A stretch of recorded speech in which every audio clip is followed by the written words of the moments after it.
voilà ami chers fidèles internautes yu Buzz SN TV ñu ngi leen di nuyu bu baax a baax di leen ziar comme ni ñu koy defee tous les jours di leen topp l'actualité yi en temps réel ku ne xam na ni nag jamono ji actualité people bi bokk na ci génn ki nga xamante ni moom mooy Nabou Leye sortie bi nga xamante ni famem génn nañ ko démb daal di ci addu ne rek justice la ñu bëgg ci ki nga xam ni rek moom mooy Aziz Dabala ndaxte rek dossier boo xamante ni jugé guñ ko ñu gis suspect bi ñu daal di koy génnee loolu ñoom tey na ci seen xel ñu dalal ci nag Jumboor yi fas yéene ci waxtaan ak moom Jumboor ñu ngi lay nuyu di la ziar di kontaan dalal la fii ci Buzz SN TV maa ngi lay ziar bu baax. waaw maa ngi lay nuyu yow tamit di nuyu téléspectateur u télé bi xam nga di nuyu sa waa ji loo naka mu sa waa yaa ngi cool naka affaire yi naay sax waaw nuyul ma seen sëriñ bi waaw Cheikhouna Diop la tudd kennal borom Touba ah bon waaw nee ko maa ngi koy nuyu kennal ak sëriñ Touba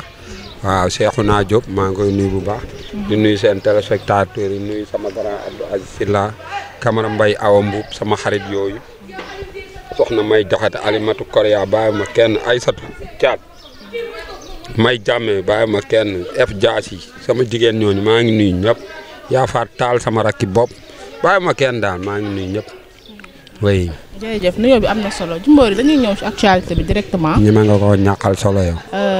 muy li nga xamante ni mooy libération bu Nabou Leye.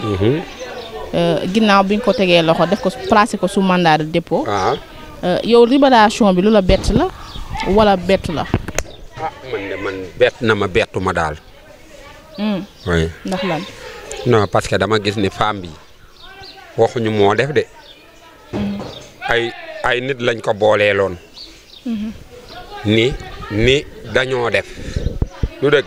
mais bi ñu demee nit ñooñu bañ leen yóbboo ba léegi kenn déggu leen. mais moom bañ ko yóbboo ba léegi ah wax dëgg yàlla vraiment dafa mujjee nekk daal bëy ci suufu ronlal. parce que booba léegi weewee ji daal xam nga bëri woon na trop ba ni mu génnee nii loolu la quoi moo tax bettu ma daal parce que tamit xam nga nit ki boo ko dugalee ba pare bu duggee fenn fi te ginnaawam mu mel ni mi ngi ci biti wax dëgg yàlla am na ay taxaw daal vraiment. taxaw ban genre. non am na ginnaaw xam nga nit ñu nekk da ngay gis nit bu jullee naan yàlla na ma yàlla may ay taxaw moom am na ko de moom waaw yàlla may na ko daal wax dëgg yàlla parce que dama jàpp ni fi mu nekkoon nii. bu doon Aziz moo fa nekk Aziz du génn. mais loo bëgg a wax foofu taxawu ban genre maanaam dafa am ginnaaw bara loola wala lan la. non dama ne xam nga moom fa mu nekkoon. nekkul moo nekkaloon boppam ci biti.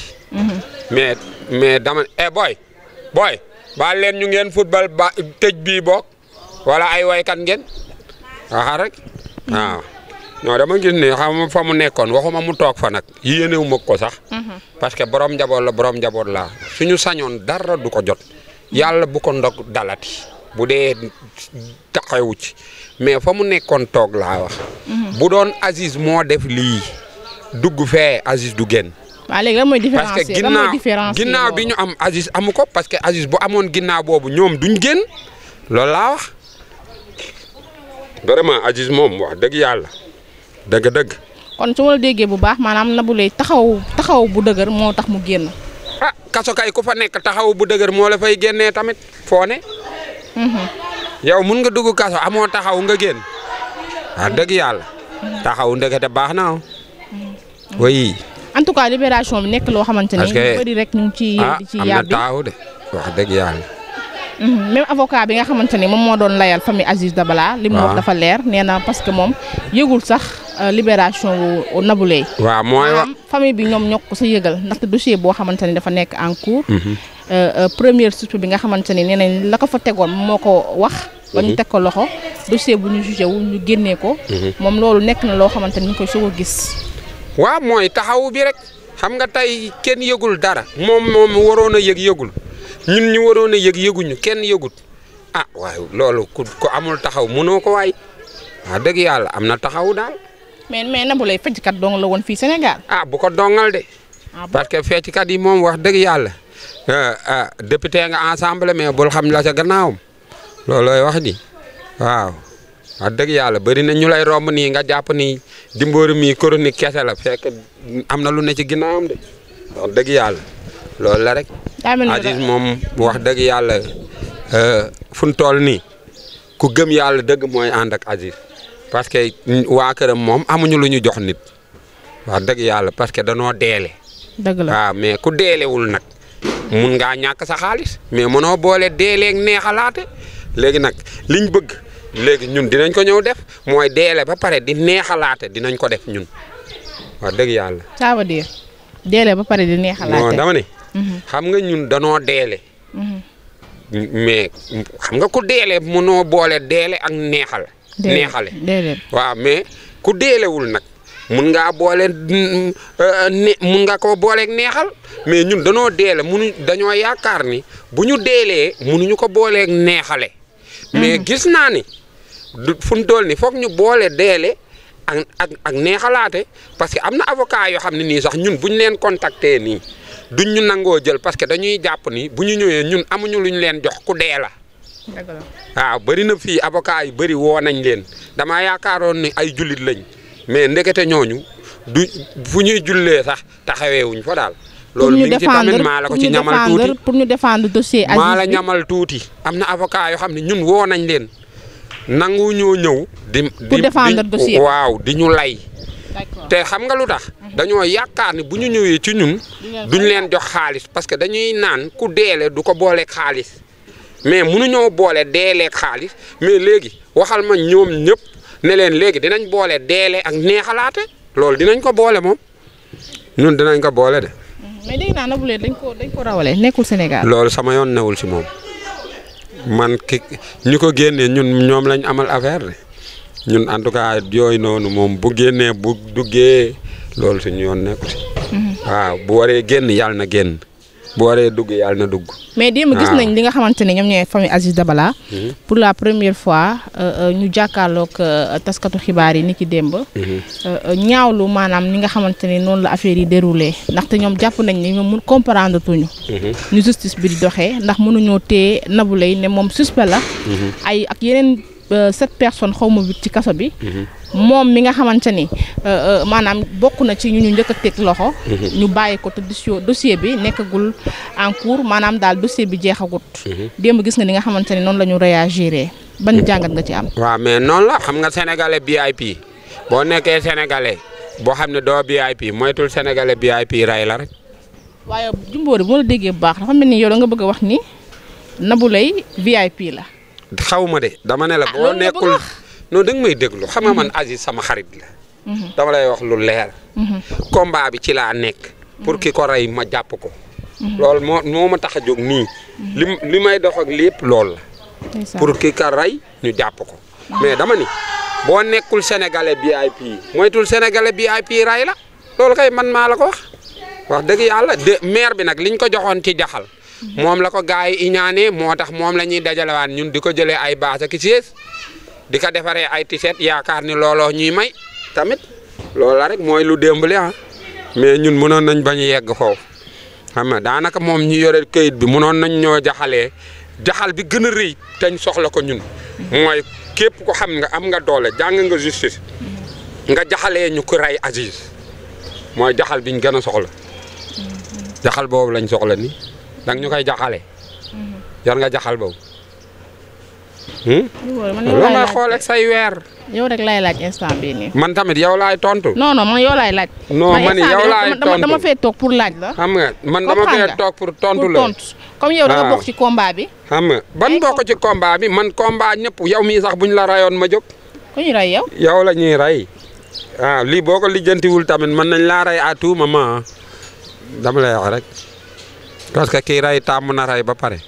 dégg nañ ci information yi ba tey ay nit naan ci ñi ñu jàpp ki nga xamante ni moom moo faat Aziz avoué na ni moom la kon Nabou Leye maanaam li ko sénégalais doon tuumaal amaan na peut-être defu ko. non Nabou Leye kenn mësu koo tuumaal di da ngaa mës a gis ko ko tuumaal. mais gis nañ réseaux sociaux yi ba mbir yi amee ñëpp moom lañ joxoñ baaraamu tuuma moo tëgg déedéet d'accord Nabou Leye ba affaire bi doogee commencé ca suba ga fan la newoon du ko noom Aziz demoon na fa. waaw demoon na ci jour léegi kan moo ko jàpp ne ñu ñii la du yoon. yoon moom moo leen jàpp ni ñii la ñun ñuy xaar kan la loolu la demee rek yoon moo ñu wan nit ñi di mais xëy nañu jàppal leen ñu diw biñ ko njëkkee jàpp ñëpp a tiit ne kii nu mu ci mën a bokkee. dëgg la man bañ ko jàppee bi guddi giñ ko njëkk a jàpp nelawuma dafa ne kii dama ne kii yal na ko si yàlla setal waxa rek mais duñ ñu wan ay nit ba ñu tàmm nit ñooñu xam nga xas nañoo tàmm gaay ba pare boo leen bëggee rocc kan nga ñuy tàmmalaat xanaa yow lañ fay dugal. waxa rek tàmm nañ ko ba pare de nit ñi wan lañ ñu tàmmal daal waaw. loolu la tey boo amoon appel booy lancer justice bu Sénégal ci mbir mi lan lay doon. mooy ñu jaxal yaayu Aziz.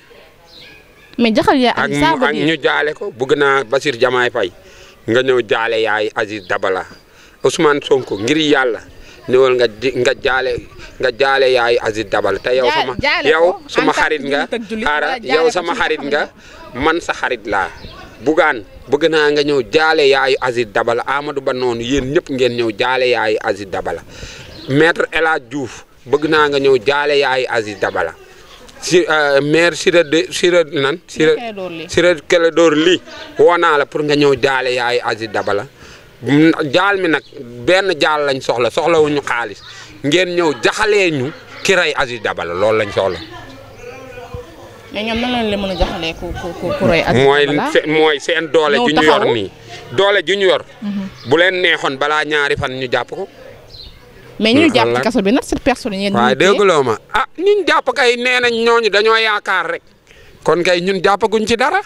nee nañ am na ku avoué ni moom moo rey bi. waaye déggloo ma xam nga ki avoué kooku ab dof la bu ma sonal wax dëgg yàlla ñun xam nañ yëpp quoi wax dëgg yàlla kooku doy wax noonu sax munul xam nga ñun dañoo soxla ñiy def xam nga ñaar moo am ci dossier. dossier meurtre wala da ngay fekkee ñuy rey mbaa nga yëg ñuy rey mbaa nga rey ñoom yan lañ ci loolu lañ bëgg ñun duñ def quoi wax dëgg yàlla wax rek ñett yooyu moo am de bi waxtaan bi dooree ba léegi ñett yi ma la tegal. gisoo benn waxtaankat wax la ko. dëgg la wax rek ñu bëri dañuy topp bruit bi di yuuxu nii rek. yaa ngi dégg waaw. man mii sax bëri na ñu ma bañ fii de lii lañ ma bañee lii comprendre nga ni mu la wax lii moo am balaa waxtaan da ngay fekkee ñu rey mbaa nga rey mbaa nga yëg ñuy rey. moo am ci dossier ñoom ban lañ ci benn waxtaankat waxagul la lii de ñoom dañuy mbati rek ñun nag ñu ngi noonu wax dëgg yàlla loolu la ñuy wax ban lañ ci daal ñooñu noonu. man daal su ma la déggee bu baax maanaam daal yow li ngay lancé mooy ñi nga xamante ne ñoom ñooy borom doole nañu ñëw soutenir yaay Aziz Dabala. waaw jàppale ko jaxal ko ci li nga xamante ne moom la bëggal doomam muy justice ñu xam ki rey. waaw. bu weesoo loolu Nabou Leye li ma déggee nga waxee mooy dafa am taxaw ko génnee. non waxuma lool ay man tudduma turam comme dañ ñu ko wanoon ay nit ñooñu ñëw génneel ñu juróom-ñaari nit yooyu ñuy xool kan la ci ñuy commencé am ñuy roccee ko xëy na tamit dañ koy rocc nii dina roofuwaat. loolu tamit mën na cee ne contrôle judiciaire. man daal loolu wóorul man jàpp ma gënal tiim Ndella Madior fa mu mën a toog war na faa mën a toog jeeg la muy jeeg wax dëgg yàlla ñaari jeeg la. yow daal su ma déggee bu baax daal yow jàppal nga ni Nabou Leye maanaam. waroon na toog ba mbir yi leer. man daal man bu doon maay man. mu daan maay moom du ma jéem dara damay toog ba ñi ma taqal seetal ma waaw loolu la rek. mais loolu tamit ci droit am la en tant que citoyen moom jàpp na ni moom lii ñu koy jiñ defu ko. waaw jël na avocat pour avocat bi layal ko. waaw pour wan na Sénégalais ni moom lii ñu koy tuumaal dara defu ko ci mais loolu tamit droit am la. waaw mais un bon citoyen de am na luñ lay woo ak luñ la dul woo. mooy la loolu laa yaakaar loolu làkk la yaa koy firi. mais maanaam waruñu la tudd ci affaire de. loolu sa affaire la de man daal man arxuraan laa jàng yaa koy firi jeex na tàkk. mais démb gis nañ famille Aziz Dabala ñu waxee ak xol. waxee ak détermination. gis nañ leen ñu def seen ay t-shirt ne ñoom instant bii nii lu ñu bëgg du lenn rek lu dul justice est-ce que tey jii justice bu jëlu responsabilité am ci lii nii est-ce que mënul jur leneen aussi tam. waaw dëgg la parce que neexul nee na ñoom. ñu tuumaal Nabou Leye ci mbir mi xëy suba gis Nabou Leye génn suba mën nañu gisaat keneen ak keneen ak keneen ak keneen génn. xam nga yow da nga cee bëril turu kooku yow mii saw laaj bi dafa bëril turu kooku. mais Nabou Leye moo génn waa xaaral wax ji du kooku sax démb ñi nga gis ñuy wax noonu ñëpp ay jigéen lañ. tantaam moo doon wax ak maire bi ak Aïda damaa defa ne nag jigéen bu loo xam ne góor moo ko waroon def ay jigéen génn di ko def yërmande bu yërmande doyul ci loolu xaw ma ban yërmande la nit ñi yor bu yaay ji demee ba génn tante ji génn Aïda génn te ñuy jigéen ñi kese ku yërëmul ñooñu yow defe naa ni yërmande doo ko am ba mukk parce que yàlla wax na ni man yarxamu naasi wala yarxamuhu laahu képp ku dul xool nit yërëm ko man yàlla aw ma sa yërmande waxuma la ak ay jigéen yërmande bi daax mooy nga yërëm jigéen parce que ku la gën a yërëm jigéen moo la ëpp mucc moo lay gën dee boo weddee laajal ñiy sukuraat di yàq seeni tubéy rek waaw di yàq lu bëri loolu la waaw parce que yërëm yaay Aziz dafa jotaan il est temps ñun ñu ngi ci ah kon yéen a ngi ci bàyyi woo leen ah bàyyi Aziz deretam du niil de lu leer laa la wax man maa la ko wax lu ma la ma sa wax gis nga ko dëgg la dégguloo ma ay ca rek dañoo def pexe ba rey ko dinañ def pexe ba jàpp lu leen rek incha allah léegi yéen daaw ba ren ñii nañ fi xaw ma 6 mois nangam xamu leen ku ko rey ñun léegi dinañ jóg carrément ñoom tam dem fa mbaxana doonee benn comme ku ñu yóbbu fu mbaxana doonee benn am na ñuy dem fu mbaxana doonee benn lijjanti nga génn ñun tamit dinañ dem fa mbaxana doonee benn lijjanti ñooñu ñëw toog fa ay yow tam deret ji du niil de ni ka rey dinañ naan deret ji moom mais deret bi du tuuri si suuf niil nii non non du am non non. mais rëdd bi gisoon nañ famille Aziz maanaam ba ci yaayam bañ ci tuddee ki génn Nabou moom jàppoon na ni loolu mënul nekk. parce que nee na maanaam Aziz ak Nabou ni ñu meloon ay xaritu benn bakkan lañu woon. ay sœur lañu woon ay lépp la moom gëmul woon li nit ñi sax doon prôné ci li nga xam ne mooy réseaux sociaux yi. mais démb ba ñu génnee ñoom. maanaam génn bi moom ñoom da leen naqari au fond. ci ñoom ba gis nañ ñu doon communiquer sax da ngay gis ni maanaam ñoom bu ñu sañoon moom du génn. non yow li ngay wax nii man passé naa ko parce que sànq nee naa la ñoom ñooñu tàmmal ñooñu xanaa déggoo ma. ama day yow bu ñu toogoon ni Bintu dafa rey Jimbóor yi yaa ngi dégg loolu nit ñi da leen di jaaxal parce que sama xarit nga. mais buñ toogee ba sama waa kër tàmm la buñ la xasee tàmm wax dëgg yàlla criminel ngay doon. ci seen ay bët. dañ laa tàmm waaw tàmm nañ la ba pare. il faut ñoom suñ tool ni suñ la lijjantiwul ñaf saxoon moom seen xel du dala wax dëgg yàlla waaw.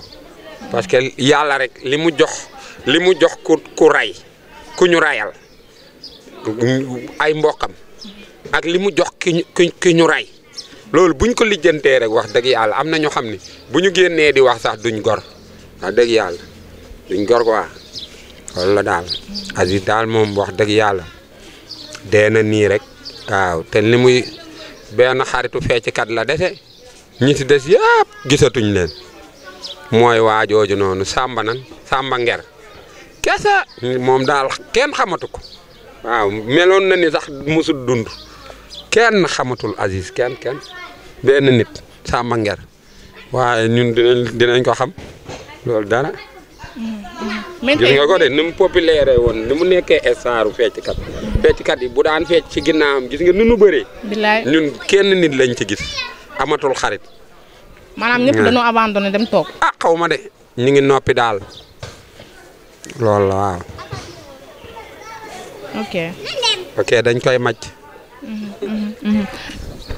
Jimbóor ñu bàyyi la rek xam naa ne tey moom amoo jot ñu bàyyi la rek nga lancé appel bi nga bëgg a lancé. ci biir bi non ñu jaxal maire bi rek jaxalee ko kiray loolu laay wax ni jaxal bi gën a rëy soxlaatu. mais Jimbóor nag man tooguma. soxlaatuñu ngay code ay wax. non code yi yow yaa ko mënul décoder mais ñi may waxal duñu ngaaka. man xam naa fi ngay man waxatuma ngaaka wax day leer non dama ne nguur gi laa wax nañu ñëw jaxal te ñi ñuy jaxal soxlaatuñu xaalis ni jaxal biñ soxla mooy ñu jaxalee ñu ki rey Aziz ne ñu kii la waaw jaxal boobu lañ soxla léegi. mais liggéeyu justice ci mbir mii nii daa leen doyul wala lan. non de justice doy nañu kay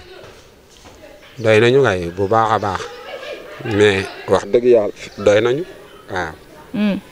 doy nañu waaw ñu rey Aziz waaw boobu ba léegi xamuñu kan la doy nañu kay loolu la de doy nañu ci ñu rey. Aziz mais ñi ki avoué nag Jimbori loolu foo leen ko teg. waaye xam nga lan la bu ma sonal waay yow tamit wax naa la sànq ne la ñun soxlawuñ loolu mais scénario beeg li tax ñu rey koog yooyu yëpp lañ soxla ñun. wax dëgg yàlla Aziz xam nga yorul kër yorul oto yorul xaalis. talent la yoroon talent bi nag ñi mu concerné ñoo ko xam naa ni ñoo koy war a mën a rey mooy ñu gis mu dàq leen a fecc loolu kese la. waaw Jimbori mënumaa ñëw te du ma laaj aussi actualité la génn àdduna ki nga xam ne moom mooy Moustapha Ba mi fi nekkoon ministre du finance et du budget. génn àdduna bi nag xaw na jur tuuti coow parce que nag ba tey mënuñu ko jox ay bokkam ñu denc ko. autopsie bi ñu def France ñoom xamal leen ni mort naturelle la mais gis nañ procureur def benn communiqué dem di xamal ni mort bi naturelle ba tax na mënuñoo jébbal corps bi famille faaw ñu maanaam defaat ay mbir ci mbir mi. dégg nañ ni sax tey convoqué nañu soxnaam dik enquête bi dañ ko teg ci loxo dik na nga jàngatee loolu itam. loolu de man maa ngi koy doog a yëg Moustapha Ba de ku baax la woon. waaw moom lañ dénkoon finance. ak budget waaw nit nag bu demee ba ñuy yëkkati lu toll ni alal réew di ko dénk warul doon ku ndaw. waaw ba tax na kon bu fi jógee bu génnee àddina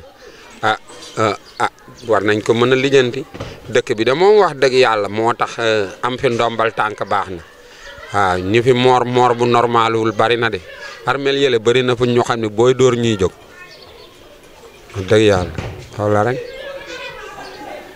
mais justice bi suñu réew bi nga xamante ne ñoom Ousmane Sonko ba ñu ñëwee Sénégal dañoo ne carrément justice bu def nii lañ bëgg. justice bu mel nii lañ bëgg. mais yaakaar naa ni tey ministre de la justice Ousmane Diagne mi ñu fi teg. ministre de l' intérieur ñu fi teg ñun ñëpp nangu nañ leen maanaam seen maandu ak seen mën li ñuy def. kon tey boo taxawee ne maanaam. day mel ni que yéen gëmatoo leen li nga xam ne moom mooy justice bi. non gëm nañ ko ñoom Ousmane pareeguñu xam nga ñu ngi ci campagne bi buñ paree xanaa ñoom dinañ lijjanti yii yëpp loolu laa yaakaar mais ay diw daa dee du mort normal ak du mort naturel ak yooyu xam nga yooyu moom bëri na fi de wax dëgg yàlla. bëri na fi waaw. bëri na fi de. jërëjëf tàggool ñuy seetaan Jimbori. non man wax naa la bi yàgg ñu joxalee ñu ki rey Aziz Dabala rek. yow daal instant yi loolu daal moo la traumatisé mooy sama affaire de yi ngi may wax ni ay Moustapha Ba yi sax man moom wax dëgg yàlla waxuma yooyu procureur boobu ni mu génnee na mort bi normal bi mënoon naa génn wax ñu ko rey Aziz moo ñu gënaloon daal.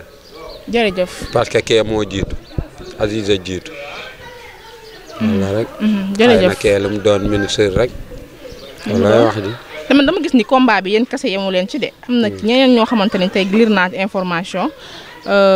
muy ñii association pour la protection des droits humains ñoom itam ñu ngi manifester maanaam libération wu Nabou Leye ñoom it neen comprendre ñu lan mooy problème bi lan moo tax Nabou Leye mi ñu placé woon sous mandat de dépôt pour complicité dans cette affaire mun a am lii liberté bi ñu ko may nii. ñoom buñ ñu koy laaj ñun tamit dañ leen koy laajaat wala du noonu. dëgg la. nee ko ñun ñu ngi leen koy laajaat ñoom. ñun kay loolu mooy laaju bés bi dañoo jaxle di. jërëjëf comme enquête baa ngi ci loxo yoon nañu wóolu yoon rek tey bàyyi. après ñu yoon nit la de xanaa. mais suñu justice réew moom lañu gëm. non téere nit a koy bind de. waaw yoon rek te yoon mënuñu leen ñoo wan kan mooy yoon waroon ngeen ñoo wax kan mooy yoon bi. jërëjëf ñu tàggoo sëñ Modou. ñaata yoon. ami chers fidèles internautes gis ngeen tey Jimbori lañ dalaloon fii waxtaan ak moom ci li nga xamante ni rek moom moo ñeel libération bu Nabou Leye gis ngeen nag tey wax ji da koo codé yaakaar naa yéen ñuy seetaan di ngeen décoder li nga xamante ni nag moom la bëgg a wax ndax moom nee na jamono ji lu leen yittee du lenn rek lu dul ñu xam kan moo rey ki nga xamante ni rek moom mooy Aziz Dabala deretu Aziz Dabala du nul ndax ñoom ñu ngi ci bu baax a baax a baax et que rek ñu ngi lancé aussi appel ñi nga xamante ni rek ñoom ñooy suñu njiit yor li nga xam ne moom mooy wàllu justice bi comme enquête bi nag maanaam mi ngi en cours yaakaar naa ni nag yoon dina ci def liggéeyam ba ñi nga xamante ni famille jamono ji ñu ngi koy réclamer muy justice pour Aziz Dabala maanaam seen xol mën a sedd ñu xam kan moo rey Aziz Dabala di leen jox dig daje très bientôt ak beneen invité d'ici là portez-vous bien merci.